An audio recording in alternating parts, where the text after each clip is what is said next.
Anyway, good afternoon. Uh, it was nice talking to Ruth a few minutes ago. I hadn't seen her for a while. Anyway, yeah, I farm in southeast Nebraska. I cattle is probably my favorite thing, but I do raise row crops to have feed for the cattle. And um, to talk a little bit about the farm, um, in the background, uh, toward the center of the picture, you can see a field with three strips in it. The north part soybeans, the middle part wheat, and then corn to the south. That's part of an experiment I did, um, a several-year experiment where I've always had an interest in winter kill cover crops. And I'd used them since I started. I've been using cover crops since I started farming in the 70s, but not as much as the last 20 years. They've become a little more popular, and I've been using them more so. But so I decided to do a test between the winter kill and the spring burn down. So in this 3-year crop rotation, I always put winter kill and spring burn down on this same strip. And uh, well, for following soybeans, it went right to wheat. But after wheat and corn harvest, then it had the same crop on those strips, same cover crop. And I used a 750 John Deere no-till drill to do it. On your left side of that creek, to the left of that tree, um, I planted 12 rows of a full season and then 12 of a short season and alternating across the field. And then I would plant the cover crop with the drill just immediately after harvesting. And the purpose for that, I generally used short season crops. For one thing, uh, being I'm a one-man show most of the time, it was a little more efficient getting crops out if I had an earlier start. But I wanted to see how much I was losing, or was I losing anything in yield by short season crops.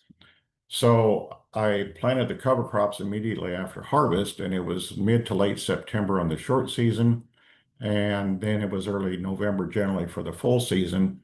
And the idea was to see if I would gain enough in the amount of residue and the increased soil health in the short season to make up for the yield drag. And it turned out on both sides of the creek. Um, I asked for help from Nebraska Extension to do the statistics on this. And it turned out basically there was no statistical difference on either side of the creek uh, on a lot of this activity I did. So apparently I wasn't losing what I thought I might be and what the neighbors told me I was losing by having a short season crop. And then Next slide. Yeah. yeah, this next slide I have on here, this is following bean harvest. And I put that on there because I met a lot of grad students over the years of me doing research. And this is a lady that after she got her doctorate, she used my plots to work on her doctorate degree, and she's now at Ohio State. And on the left, that's our former extension educator. But so I usually had help. It was pretty rare that there wasn't a graduate student around wanting to help with any of the tasks that I did. And then this next picture I stuck in, I do a lot of talks in different groups. And I'd always start off with this lower left. That's what a lot of people think of agriculture is bare soil. And, the top one is a result if it's not handled correctly, and, a picture from the 30s. And on the right, you can see that's my farm. You can see the dust in the distance, and there's a lot of times I could have gotten a lot heavier dust clouds moving in, but I didn't happen to have my phone with me. But I do have to thank my neighbors for a lot of soil nutrients I'm getting from their crops next door. And here is I I generally, in times I don't use a drill, if there's adequate moisture, then I'll have some of it sprayed on from an airplane. And on the picture to the left, you can see a little bit of the rye coming up and some of the brassicas. And then after harvest, even though there's a lot of residue from the corn on the soil, you can still see a lot of the brassicas coming up through it. And so by the time I turn the cattle in, there's usually quite a bit of forage. Now this is probably one of the most successful times. I'll talk in a little bit about some of the things that didn't go quite as well. But and then this in the spring, the brassicas generally freeze out. I have a picture here a little later showing some of them. We had a really cold winter, but we had a lot of snow cover. And the snow cover kept the ground warm enough, the ground never froze, and there were actually some brassicas that had survived. And then this next picture is Aaron Nygren from UNL or from Nebraska Extension, another one of their research plots. That's his machine from Extension. We planted soybeans into a green crop, and we did this for the Nebraska Soybean Management Field Days. And in all the years that Nebraska Extension and Nebraska Soybean Board have sponsored those events, this is the first time that it was ever on a dryland farm. And that summer it was kind of dry, so they were able to see actually some stresses and what cover crops do. I had a field beside it where I didn't have any cover crops. And this is just a view from up above. The setup, this was before the event, and just the different plots we had there and the tents so the different programs could be held. But that's an annual event. And actually the soybean days are coming up next week in central and eastern Nebraska. And so here's the picture of where the brassicas are. And you can see that some of them survived the winter and they're already blooming. But I believe it was the winter of 1819. It started snowing early and just never quit. And that was one of the difficult events I had when I wanted to drill right behind the crop. It was wet enough. It snowed, I think it was the 10th of October that year, and it just didn't want to quit snowing all fall. I ended up getting done harvesting soybeans Christmas Eve, and I had a lot of snow in the platform when I was trying to harvest, but I set the drill so it just barely touched the ground and it would engage so that I could get the seeding, but yet not mud up the ground because I couldn't have gone anywhere without plugging up the drill.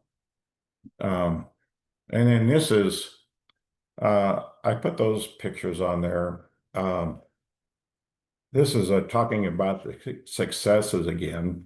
Now this actually was cover crop following wheat, but a different instance up the road a ways.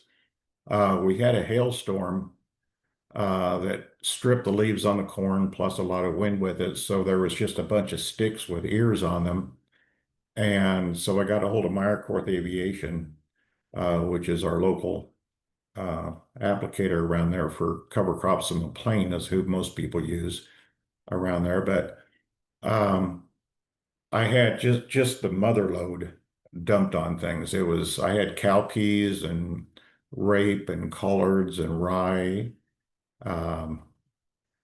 and turnips and radishes, and I imagine another thing or two, but I can't recall right now. But it turned out by the time I'd harvested, it was just an absolute jungle.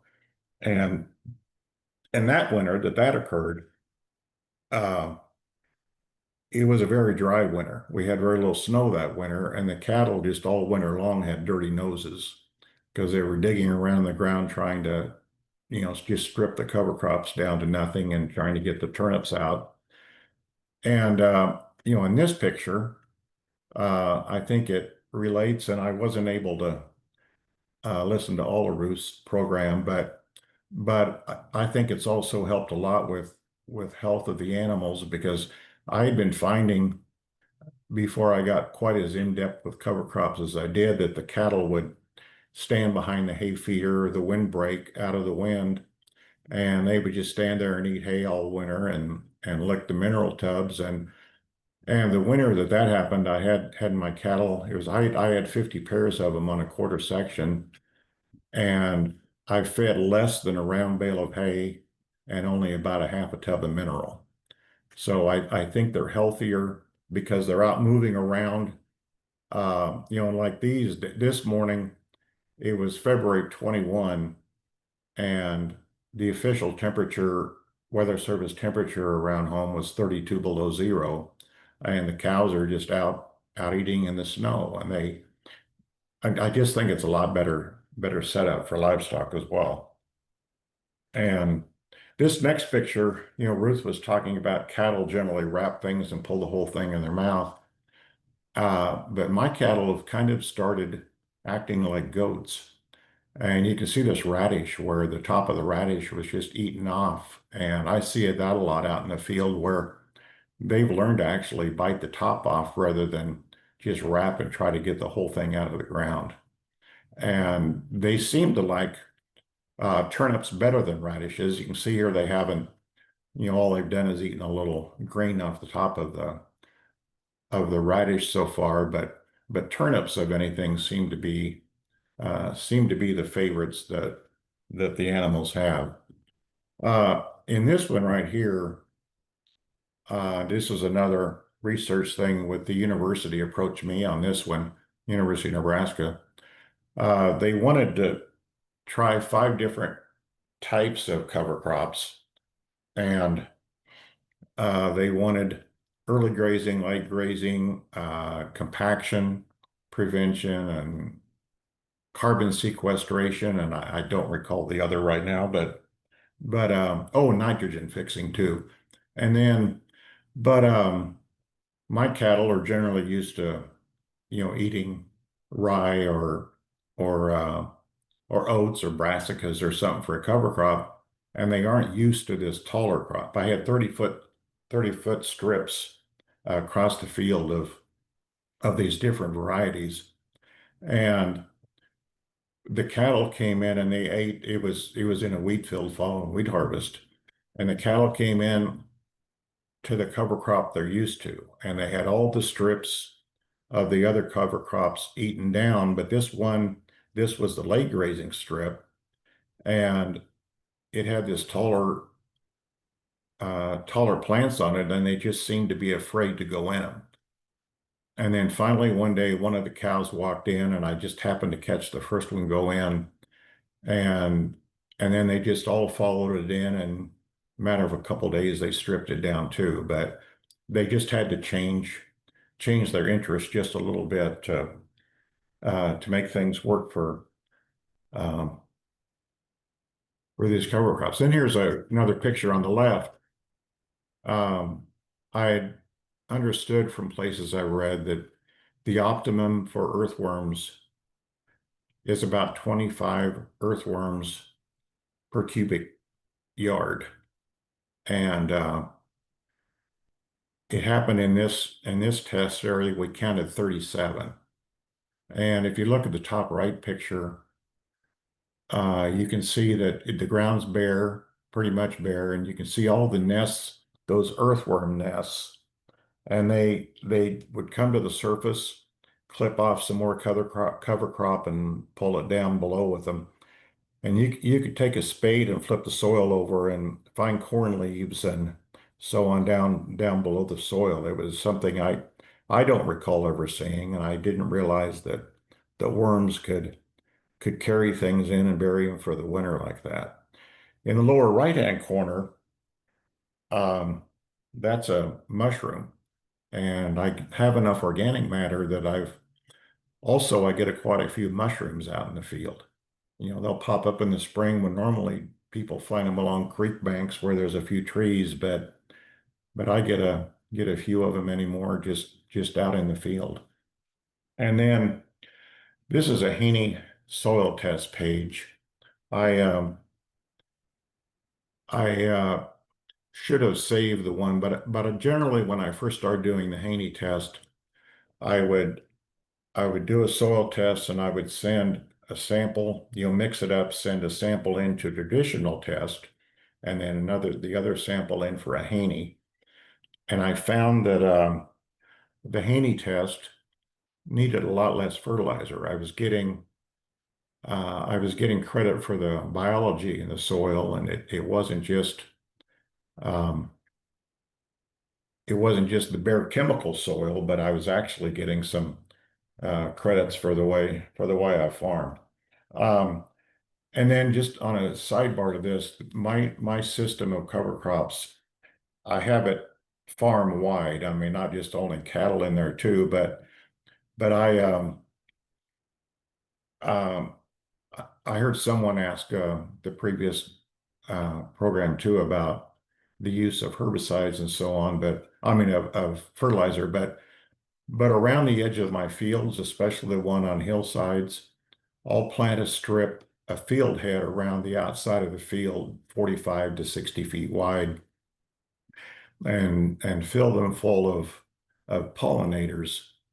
And I found that with planting cover crops and no-till and maybe some credit just to the Haney test, I do a more accurate application. And then with the good bugs on the outside of the field, I've only applied an insecticide once in probably the last 10 years or so on any field.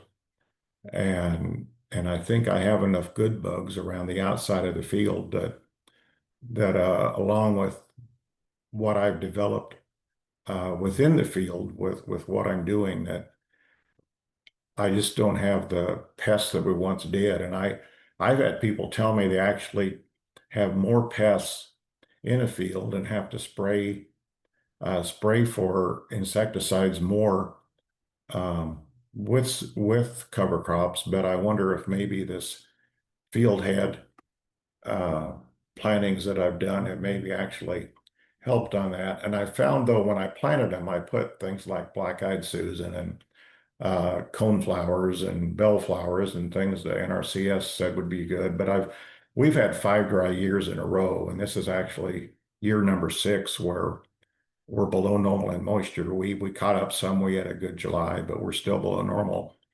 And I've just noticed Mother Nature itself. I've lost some of what I planted there, and things like chicory and red clover and false sunflower have moved in without me even doing a planting. But they still attract the butterflies and the bees, so I think they're probably doing what I was hoping they would do anyway. So I don't think I've really lost anything. And this next picture, you can see in the distance outside of this, the rows of soybeans, but this is a field where I tried, I planted green and then I didn't burn it down, but I burned down the rest of the field. And I picked a really opportune year. Right here, this is the first year I'd done it. It was 2022, and early in June, we had a pretty significant hailstorm that pretty much all the roofs and around the area were replaced, and everybody's car ended up in the body shop because it was severe enough hailstorm. And you can see in the distance, those beans are beat up pretty bad. I had a crop insurance loss with them, but where I left the cover crop, I didn't appear to have any damage. The adjuster didn't think there was any damage. And so the cover crop um, actually helped. It turned out it was a dry year, but we had just enough rain that spring that having the cover crop there didn't seem to rob moisture away from the soybean plants. And this next one I put in there because of these next screens, because of talking about the problems you can run into trying to raise dry land cover crops. And I compared a couple stations. Burlington is about the same distance east of me as Gothenburg to the west. So And these are the average high temperatures. There's not a lot of difference uh, between the stations, but I highlighted January because in Burlington, Iowa, it stays down around freezing, which I'll bring up later in a talking about it. But then because I'm assuming Gothenburg and Auburn, we both get the nice Chinook days in the winter, but it apparently doesn't make it to Burlington. So, and then so this next thing is overnight lows. Rye, I've read will germinate as cold as about 33 degrees, but it germinates very slowly. And most cover crops are probably planted, unless it follows wheat, are probably planted if they're done with a drill, or probably done in October and November, or at least seeded or trying to get a growth going. And so you can see some of you aren't going to have it quite like I do, especially in central Nebraska. It averages almost 6 degrees colder for overnight lows than it does in southeast Nebraska. But our friends in southeast Iowa have a little bit of a benefit because it's even a little warmer than home. So I'm assuming in that area, the dry land or any fall planted cover crop probably is a lot more successful than even in our area. And then I put the freeze data here too, because as far as brassicas, you get a good freeze. They're done for the year. Now I use 32 degrees here, but um, and and you can see the difference. The average line, that's the average freeze-free days. You can see Burlington has a benefit over the two Nebraska stations here, but you look at our friends in central Nebraska, they're about 2 weeks shorter growing season. Uh, and as far as the fall, they freeze about a week earlier than we do in the southeast, and a couple of weeks earlier than they do in southeast Iowa. So that would be a little bit of a setback too of trying to get cover crops going in the fall. You would hope that um, that's where a center pivot would probably do a lot better. And in our area, we have very little irrigation. It's almost all dry land, but um, certainly a pivot would be beneficial in that area. Um, and then these are the amount of snow, and that's why I had that Burlington highlighted. Just thought it was interesting that in Burlington, their coldest month of the year is also their snowiest. So they might keep snow around a little bit longer. January is our coldest, but our heaviest snowfall is in February. And as I was digging around, um, I noticed that Harrison, Nebraska, actually April is their snowiest month, but I don't think that's a large cover crop area anyway. But you can just see that as far as annual snowfall, there really isn't a significant amount of difference. Um, okay. And then in moisture, and here's where I was talking about the pivot, how it'd be so much more helpful because during the 2 months of October, November, um, both both us in Nemaha County as well as Burlington are going to get a couple inches more moisture during those 2 months than they will out in central Nebraska. So I think it would be a lot more of a hardship. We have enough trouble in southeast Nebraska in some falls getting cover crops going, and they take a couple inches of moisture away from us. I think it would be really difficult. And then this is a picture showing um, a situation that didn't work quite how it was supposed to. I was playing with different rates of brassicas, and I put on about 6 pounds when I planted. And the picture in the taller in the center, that's oats and brassicas, but the shorter ones are rye and brassicas.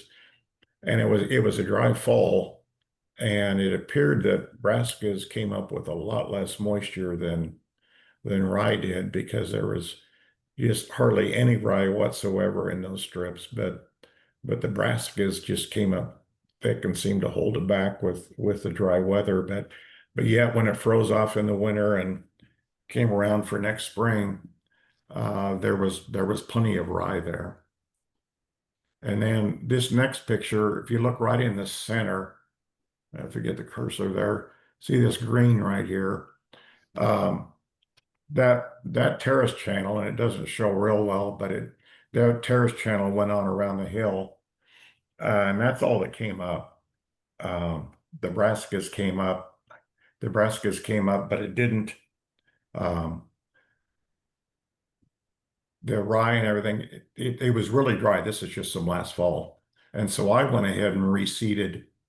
After about late November, I got a little, uh, it just we had a little bit of rain in November and nothing came up. And so I imagine it sprouted and died because we had about a quarter of an inch of rain right after I had it seeded from an airplane. So I kind of wrote that off and I went ahead and reseeded this quarter section with a drill.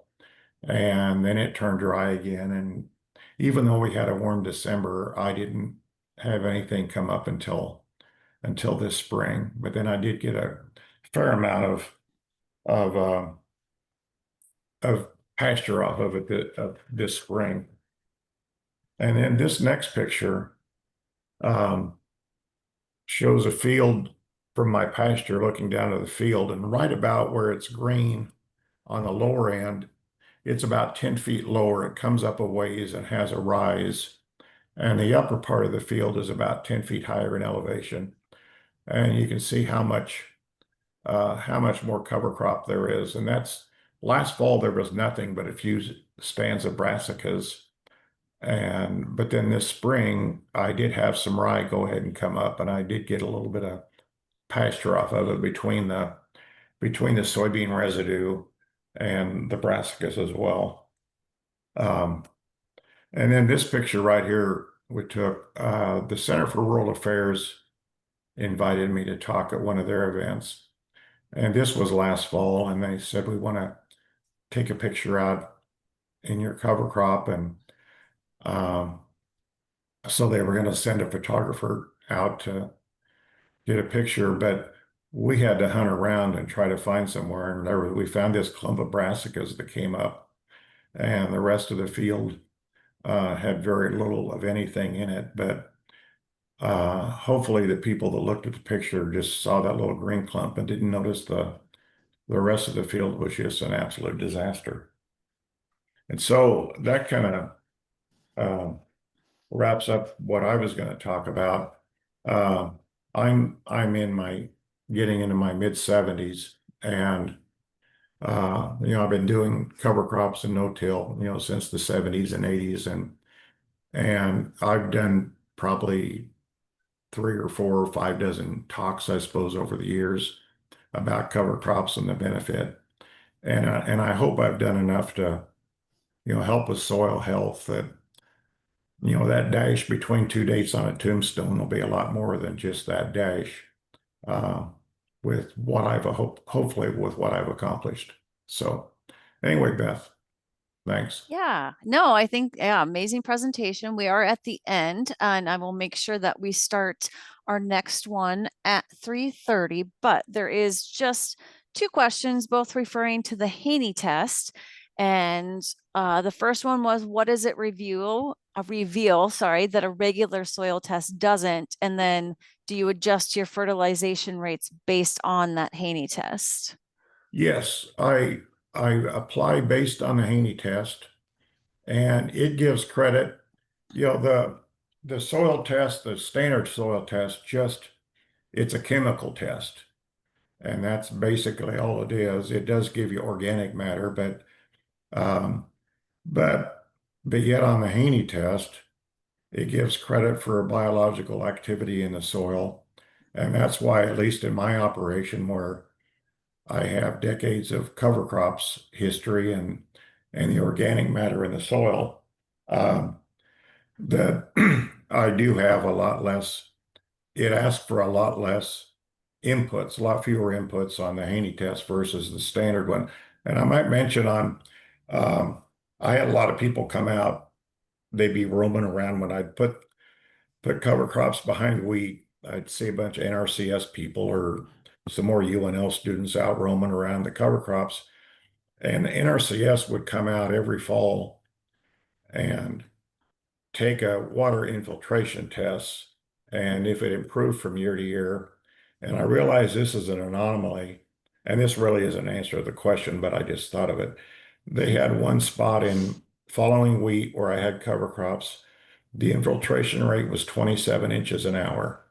And, the whole field was averaged about 5 to 8, but just, in spots, that biological activity, all those earthworm trails, where I've got 37 earthworms. That happens to be the field that had the 37 earthworms in it per measure. And it just, the Haney test gives you credit for all of that activity. I hope I answered that somewhat anyway. Perfect. So final question here, and then we'll get moving on to the next one.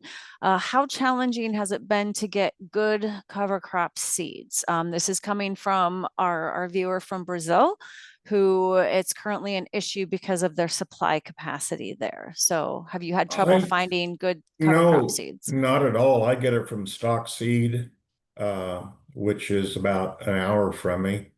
And I've never had any issue of getting whatever I needed. And if I wanted something quickly flown on, Meyer Korth Aviation, they seem to have everything people want. And so, at least in my area of Nebraska, I really haven't heard of anybody having any issue with not getting what they want to have. Nice. I feel like, yeah, we don't have much of an issue of finding cover crop seed up here. Well, thank you, Daryl, so much.